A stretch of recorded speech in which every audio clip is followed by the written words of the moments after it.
The HOA president stood in the middle of my land, smiled at me, and said, "You should thank us. We turned your useless empty lot into something valuable."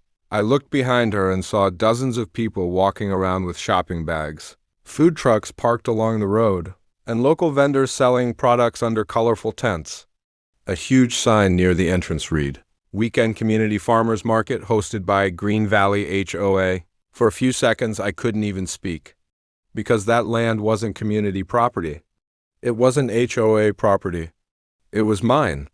I had inherited that empty lot from my grandfather 3 months earlier. It was a quiet piece of land on the edge of the neighborhood, and I honestly didn't know what I wanted to do with it yet.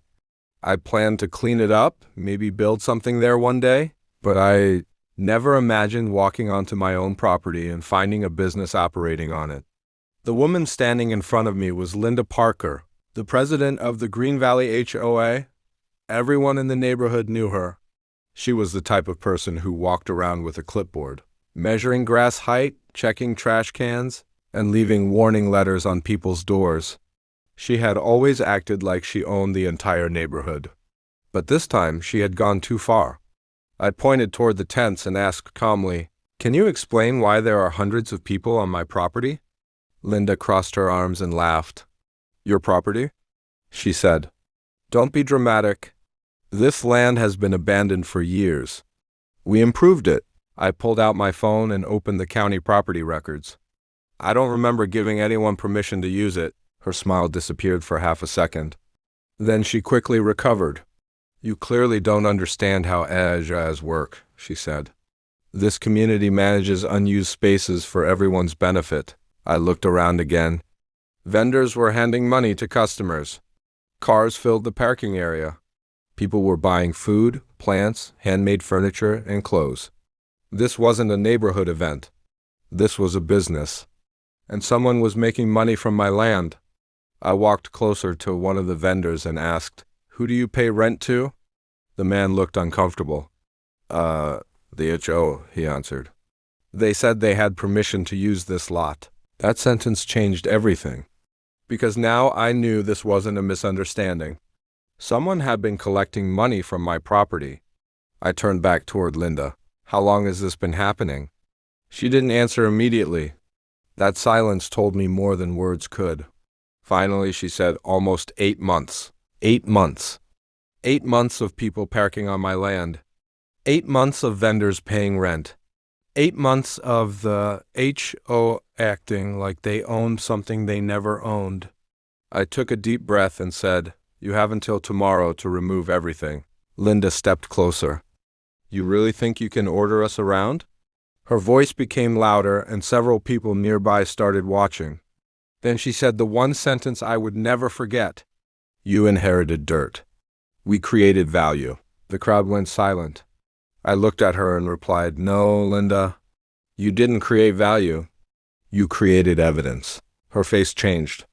For the first time, she looked nervous, but I still didn't know the biggest secret, because hidden inside the old paperwork I inherited from my grandfather was something Linda had never seen. A document that proved this empty lot was worth far more than anyone in that neighborhood knew. And when she found out who my grandfather had actually left the land to, her entire plan started falling apart. The next morning, Linda arrived with 3 HO board members and a lawyer. She walked onto the lot like she was still in control. "You made a mistake," she said. "The HOA has been maintaining this area for months. We have records, payments, and witnesses." I almost smiled, because she still didn't understand. I opened the folder I had received from my grandfather's attorney. Inside was the original deed, property maps, and one document that changed everything. Years ago, my grandfather had placed the land under a private family trust. The agreement was clear. Nobody could use the property for commercial purposes without written permission from the owner. And there was one more thing. The trust included a clause that allowed the owner to request a full investigation if anyone attempted to profit from the land without approval. Linda's confidence disappeared when my attorney handed her the papers. "This market has been operating illegally," he said. Your HOA collected thousands of dollars from vendors using private property without permission. Linda immediately started blaming everyone else. The vendors knew what they were doing. They should have checked, but the vendors had proof. They showed their contracts. Every contract had Linda's signature. Every payment went directly to the HOA. The truth was finally coming out. For months, Linda had been telling people she was improving the neighborhood. But the reality was much different. She had created a private business on someone else's land and used her HOA position to hide it. Then came the biggest surprise. One of the board members stepped forward and admitted he had warned Linda several times. "I told you this wasn't HOA property," he said. "You said nobody would ever find out." The entire crowd went quiet. The same people who once believed Linda started recording everything on their phones. Within weeks, the county opened an investigation. The HOA's financial records were reviewed, and officials discovered more problems than anyone expected. The money collected from the farmers market was never properly reported. The HOA had used fake approval letters and misleading documents to convince vendors they had legal rights. Linda tried to fight back, but the evidence was everywhere. The security cameras from nearby homes showed her putting up signs, directing vendors and telling people the lot belonged to the HOA. Her own words became the evidence against her. Months later, the farmers market was gone. The tents disappeared. The parking area became empty again. But I didn't leave the land abandoned. I decided to turn the lot into something my grandfather would have been proud of. I created a small community garden with a section dedicated to local veterans and families who needed support. People who once walked onto my property without permission now came there with respect.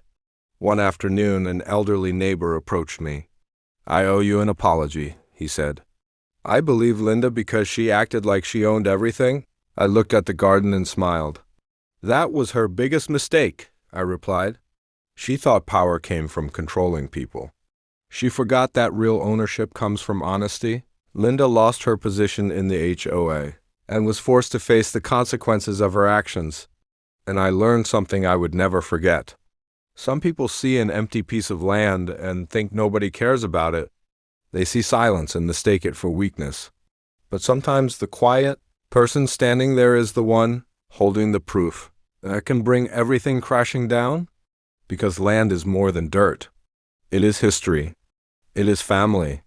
And no HOA president, no fake authority, and no amount of arrogance can take away what legally belongs to someone else.